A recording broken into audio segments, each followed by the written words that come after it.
Telugu cinema shootings ఆగున్నాయి.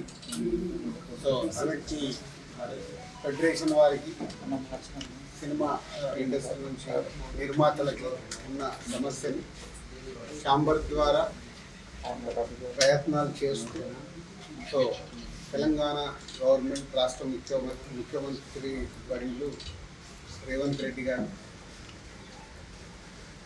దీనికి తొందరగా పరిష్కారం తీసుకురండి అని ఆల్ హైయర్ అఫీషియల్స్కి అండ్ ఎఫ్డీసీకి అండ్ లేబర్ కమిషనర్ గారికి గంగాధర్ గారికి వీరందరికీ చెప్పడం జరిగింది.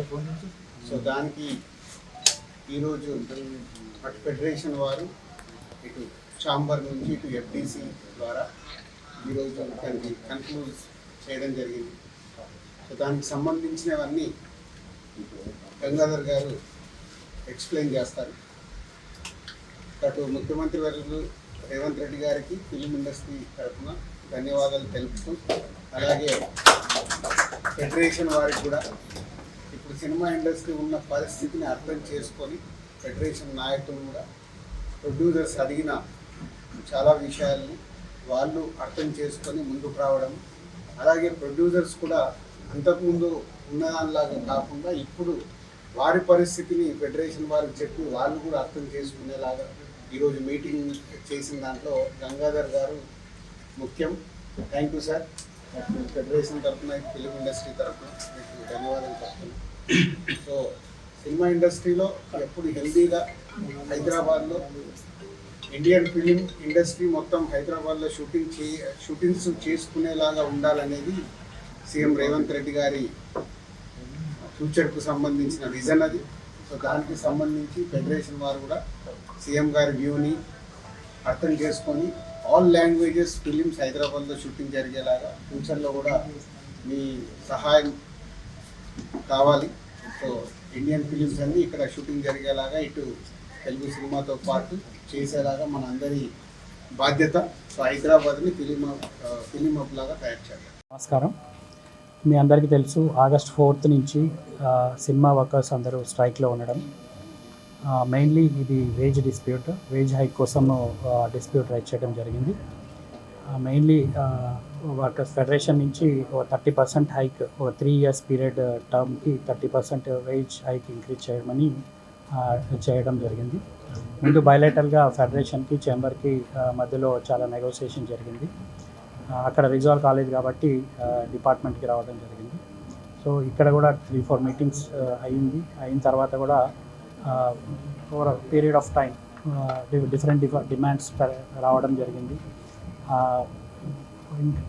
కంక్లూసివ్గా ఏంటంటే ఒక 4 మెయిన్లీ చాలా టర్మ్స్ ఆఫ్ రిఫరెన్స్ ఇచ్చారు, కానీ మేజర్గా ఒక 4 కండిషన్స్ని ముందు పెట్టడం జరిగింది ప్రొడ్యూసర్స్ నుంచి.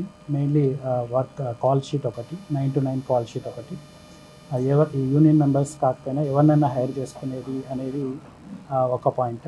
తర్వాత రేషియో అనేది ఇండస్ట్రీలో ఉంది. బయట నుంచి ఇక్కడ వర్క్ చేసే ఫైటర్స్ మెయిన్లీ డాన్సర్స్లో 50% అండ్ డాన్సర్స్లో 70 and 30% రేషియో ఇప్పుడు ప్రజెంట్గా ఉంది. సో దీన్ని కూడా కొంత వెసులుబాటు ఇవ్వాలనేది ప్రొడ్యూసర్స్ నుంచి డిమాండ్. అలానే వేజ్ హైక్ 30% ఆల్రెడీ చెప్పడం జరిగింది, కాల్ షీట్ కూడా అయింది.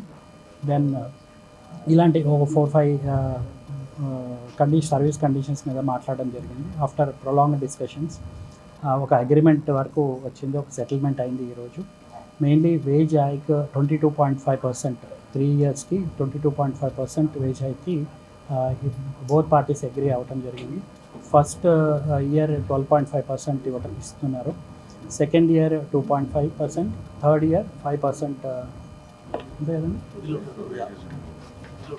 బిలో 2000కి. దీంట్లో ఏంటంటే ఆల్మోస్ట్ 24 యూనియన్స్లో 13 యూనియన్స్ మెయిన్లీ ఈ వర్కర్స్ కేటగిరీలో వస్తారు. లో వేజ్ బిలో 2000 వేజ్ ఉన్న వాళ్ళకి first year 15%, second year 2.5%, third year 5% ఇవ్వడం జరుగుతుంది. అంటే టోటల్గా 22.5% వేజ్ హైక్ ఉంటుంది. Between 2000 and 5000 second year 5% wage hike ఉంటుంది, థర్డ్ ఇయర్ 5% వేజ్ హైక్ ఉంటుంది. ఇంకా వేరే ఇష్యూస్ రిజాల్వ్ చేయడానికి ప్రిన్సిపల్ సెక్రటరీ గారి ఆధ్వర్యంలో ఒక కమిటీ కాన్స్టిట్యూట్ చేయడం జరుగుతుంది.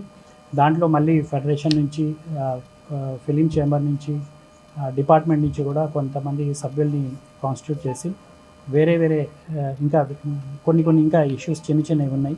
ఆ చిన్న ఇష్యూస్ని కొంత ఇన్డెప్త్ స్టడీ చేసి ఇంకేమైనా ఇష్యూస్ ఉంటే అది రిజాల్వ్ చేయడానికి ఒక 1 month టైం పీరియడ్లో మిగతా ఇష్యూస్ రిజాల్వ్ చేయడం జరుగుతుంది. ఇంకా డబుల్ కాల్ షీట్ ఒకటి ఉంది సండేస్ రోజు వరకు. ఇప్పుడు పెద్ద సినిమాలకు మాత్రం 1.5 కాల్ షీట్ ఉంటుంది ఎవ్రీ సండే. చిన్న సినిమాలకు మాత్రం సెకండ్ అండ్ ఫోర్త్ సండే మాత్రమే 1.5 కాల్ షీట్ ఉంటుంది. ఇంకా చిన్న సినిమాలకు కూడా ఇంకా కొన్ని కండిషన్స్ అడిగారు, అదంతా ఈ కమిటీ కాన్స్టిట్యూట్ చేస్తారు గవర్నమెంట్ నుంచి. ఆ committee will address other issues related to small movies. Small films original ఇది ఇంతకుముందు కొన్ని కండిషన్స్ ఆల్రెడీ ప్రివైలింగ్ ఉన్నాయి. అంటే స్మాల్ బడ్జెట్ మూవీస్కి 15% డిస్కౌంటెడ్ రేట్లో వర్కర్స్ వాళ్ళు వర్క్ చేస్తున్నారు. So that will continue as it is. అంతే కదండి. ప్రొడ్యూసర్ అది వెసులుబాటు, ఆయన 6 to 6 కాల్ షీట్ ఉంటే 6 to 6 వస్తారు, లేదంటే 9 to 9 అంటే 9 to 9 వస్తారు. ఆ రోజు షూటింగ్ బట్టి. ఇమీడియట్గా స్ట్రైక్ విత్డ్రా చేస్తున్నారండి. Strike is called of. Anil గారు చెప్తారు రిగార్డింగ్.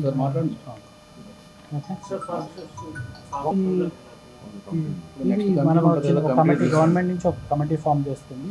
ఫర్దర్గా అంటే జనరల్గా ఇది కామన్ అండి. అంటే వేజ్ నెగోసియేషన్ అప్పుడు కొంత వర్కర్ నుంచి డిమాండ్ ఉంటుంది, కొంత స్ట్రైక్ అని వర్క్ ఆపడం అనేది కామన్గా జరుగుతుంది. మరి కొంత ముందే ఎప్పుడైతే టర్మ్ కంప్లీట్ అవుతుందో ఒక 1-2 months ముందే నెగోసియేషన్లో కూర్చుంటే బిఫోర్ ఆ అగ్రిమెంట్ అయ్యేలోపు అది రిజాల్వ్ అవుతుందని ఫిలిం ఇండస్ట్రీ ఎంప్లాయీస్ ఫెడరేషన్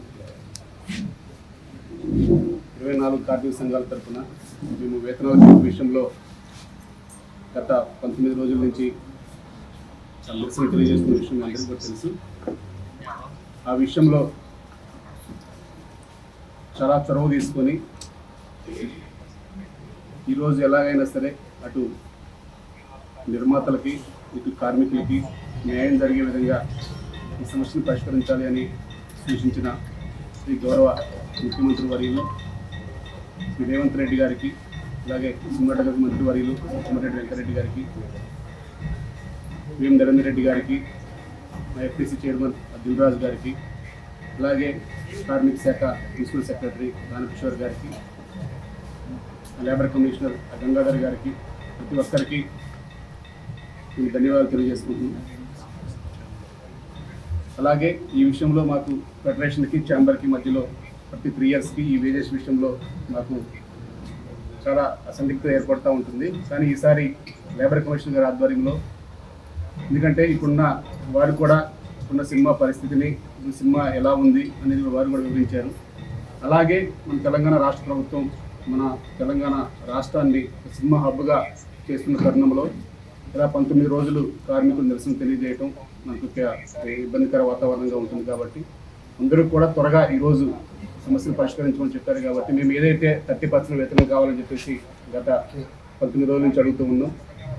ఇక సమస్యలు ఇరుపక్కల ఉన్నాయి కాబట్టి వాళ్ళు అన్ని విషయాలు కూడా ప్రభుత్వం వారు అన్ని విషయాలు కూలంకషంగా చర్చించి ఇంకా మొదటి సంవత్సరం 15%, రెండవ సంవత్సరం 2.5%, మూడవ సంవత్సరం 5% కింద డిసైడ్ చేయడం జరిగింది. మొత్తం కూడా 22.5%, 30%కి మేము 22.5% వరకు ఇస్తామని ఒప్పుకోవడం జరిగింది. అలాగే కండిషన్ల విషయంలో కూడా ఆ మొదటి కండిషను ఎలాగో ఎప్పటి నుంచో ఉంది కాబట్టి దాని ప్రకారం మేము ఫాలో అవుతామని చెప్పాను. మన దగ్గర స్కిల్ లేకపోతే కనుక బయట నుంచి తెచ్చుకోవచ్చు అన్నారు. దాన్ని కూడా అంగీకరించడం జరిగింది. రెండోది ఫైటర్స్ డ్యాన్సర్స్ రేషియో ఎప్పటి నుంచో ఉంది కాబట్టి అది కూడా ఈసారి అది ఇండియా లెవెల్లో పరిష్కారం కావాలి కాబట్టి హైపెక్ మీటింగ్కి లేబర్ కమిషనర్ గారిని, అటు ఛాంబర్ పెద్దల్ని, అట్లాగే దిల్రాజు గారిని వారిని కూడా వారి సహకారం కావాలని చెప్పాము. వారిని కూడా ఇస్తామని చెప్పారు. అక్కడ కనుక పరిష్కారం అయితే దాని ప్రకారం కూడా ముందుకు వెళ్ళడానికి సిద్ధమని చెప్పాము. ఇక మూడో విషయంగా ఆదివారాలు వారు అడిగారు. ఆదివారాల విషయంలో ఇప్పుడు దాకా డబుల్ కాల్ షీట్ ఉండేవి, దాన్ని 1.5 కాల్ షీట్ కింద పరిగణించడం జరిగింది.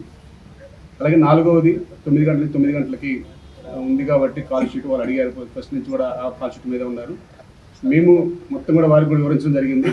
99 కాల్ షీట్ ఏదైతే ఉందో దాంట్లో మొత్తం కూడా లాస్ కాకుండా ఇప్పుడు మాకు ఏదైతే 1.5 కాల్ షీట్ వచ్చేదో 9 to 9 6 to 9 చేస్తే దాన్ని అంతా క్యాలిక్యులేషన్ చేసి ఆ సమయాన్ని ఆ వేతనాలను అంతా క్యాలిక్యులేషన్ చేసి ఇప్పుడు ఎలాగైతే వస్తుందో దానికన్నా కొంచెం బెనిఫిట్ వచ్చే విధంగానే ఒక పర్సెంటేజ్ విధానం తీసుకురావడం జరిగింది. 99 కాల్ షీట్ జరిగితే, అలాగే యాజ్ ఇట్ ఈస్గా 6 to 6 కాల్ షీట్ జరిగితే 15% వేతనం పెంచడం జరిగింది.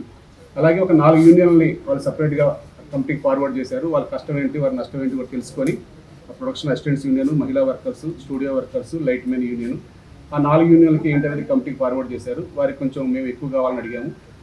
అవి కమిటీ ఇటు ఉమ్మడిగా ఛాంబర్ ద్వారా కానీ అట్లాగే ఫెడరేషన్ ద్వారా కానీ ఒక మన ఆఫీసర్ మన దానకిషోర్ గారు ఆధ్వర్యంలో ఒక గవర్నమెంట్ ప్రభుత్వ కమిటీ వేసి ఇంకా ఎవరెవరికి పెరగాలి, ఎవరెవరికి దాంట్లో ఏమైనా చిన్న చిన్న సడలింపులు ఏమైనా ఉన్నా, అటువంటిది ఏమైనా ఉన్నా ఒక కండిషన్లో కానీ అటువంటి మార్పుల్లో కానీ ఏమైనా ఉన్నా కానీ పరిష్కారం చేస్తానని చెప్పారు. అంతిమంగా ఇంకా అలాగే ఫైటర్స్, డాన్సర్స్ కూడా వారికి కూడా 7.5 పెట్టడం జరిగింది. మేము దాన్ని కూడా అడిగాము, కొంచెం ఇంక్రీజ్ అడిగాము. ఫైటర్స్కి, డాన్సర్స్ ఇంకో 2.5 కూడా కావాలి అని. అది కండిషన్లు అన్నీ కూడా ఒప్పుకుంటే అప్పుడు చూద్దామన్నారు. సరే ఏదైనా కంపెనీ ఫార్వర్డ్ చేశారు అవన్నీ కూడా. మేము దానికి ఇప్పుడు ఏదన్నా ప్రభుత్వం సానుకూలంగా అన్ని విషయాలు కూడా కూలంకుషంగా వారు కూడా వివరించారు కాబట్టి మన తెలంగాణ రాష్ట్ర ప్రభుత్వం చేసిన అభివృద్ధి పనులు కానీ అన్నింటినీ కానీ మన సినిమా ఇండస్ట్రీని ఎట్లా ముందుకు తీసుకెళ్లాలో వారు చాలా చొరవ చూపుతున్నారు కాబట్టి మా కార్మికులందరికీ కూడా కొంచెం బాధ కలిగిన ప్రతి ఒక్క కార్మికుడికి వివరించే విధంగా వారిని కూడా మేము హెల్ప్ అడిగాము. అటు నిర్మాతల్ని, అటు ఎఫ్డీసీ చైర్మన్ దిల్రాజ్ గారిని, ఛాంబర్ అధ్యక్షులు భరతభూషణ్ గారిని, రామయ్య ప్రసాద్ గారిని, ప్రసన్న కుమార్ గారిని, వీళ్ళందరినీ కూడా రేపు యూనియన్లో ఏదైనా చిన్న చిన్న బాధ కలిగిన వారందరూ కూడా వచ్చి మన ఇండస్ట్రీ యొక్క పరిస్థితి అన్నీ కూడా వివరించాలని చెప్పేసి వారిని కూడా కోరాము. వారు కూడా సానుకూలంగా స్పందించి ఇండస్ట్రీ అంతే మనం అందరం ఒకటే, మేము ఎక్కడికి రమ్మన్నా వస్తాం, మీకు అన్ని విషయాలు తెలియజేస్తామని చెప్పారు. కాబట్టి ఏదేమైనా మన తెలంగాణ రాష్ట్ర అభివృద్ధిలో భాగంగా సినీ పరిశ్రమకి మా వంతుగా మేము ఫెడరేషన్ మేము అందరం కూడా అండగా ఉందామని మేము భావించాం. కాబట్టి ఈరోజు ఛాంబర్ అధ్యక్షులు భరతభూషణ్ గారు కానీ మన దిల్రాజు గారు చాలా చొరవ తీసుకొని మన గంగాధర్ గారు పొద్దున్న నుంచి కూడా అనువు కూడా ప్రతి ఒక్క పాయింట్ని కూడా తీసుకొని మన అందరికి ఇప్పటికప్పుడు మనం సమన్వయం చేస్తూ ఇరు పక్షాలని చాలా ఒక టేబుల్ తీసుకురాగలిగారు. ఆ టేబుల్ రీచ్ కూడా మాకు కొంచెం బాధగా ఉంటుంది, ఎందుకంటే మేము ఫస్ట్ నుంచి కూడా కొట్లాడేది వేరు. కానీ ఏదేమైనా సరే రాష్ట్ర ప్రభుత్వం కూడా మన తెలంగాణ ప్రభుత్వం కార్మికులకు ఏం చేయాలి, ఎలా చేయబోతున్నామో అన్నీ కూడా వివరించారు. కాబట్టి ఎఫ్డీసీ చైర్మన్ దిల్రాజు గారు అవన్నీ పరిగణలోకి తీసుకొని మన రాష్ట్ర ప్రభుత్వానికి మనం కూడా చేయూతగా ఉండాలనే ఉద్దేశంతోనే ఈరోజు వీటన్నిటి కూడా ఒప్పుకోవడం జరిగింది. ఇంకా ఫర్దర్గా చాలా కండిషన్లు ఇంకా కొన్ని మీటింగ్లు ఉన్నాయి. ఆ తర్వాత మీటింగ్లు అయినప్పుడు కొన్ని ఎవరైతే ఉన్నారో వారికి కూడా ఒక సయోధ్యగా చేసుకునే విధంగా మేము ముందుకెళ్తామని. కాబట్టి రేపటి నుంచి పూర్తిగా మేము విధులకి హాజరు కావడానికి అంగీకారం తెలపడమైనది.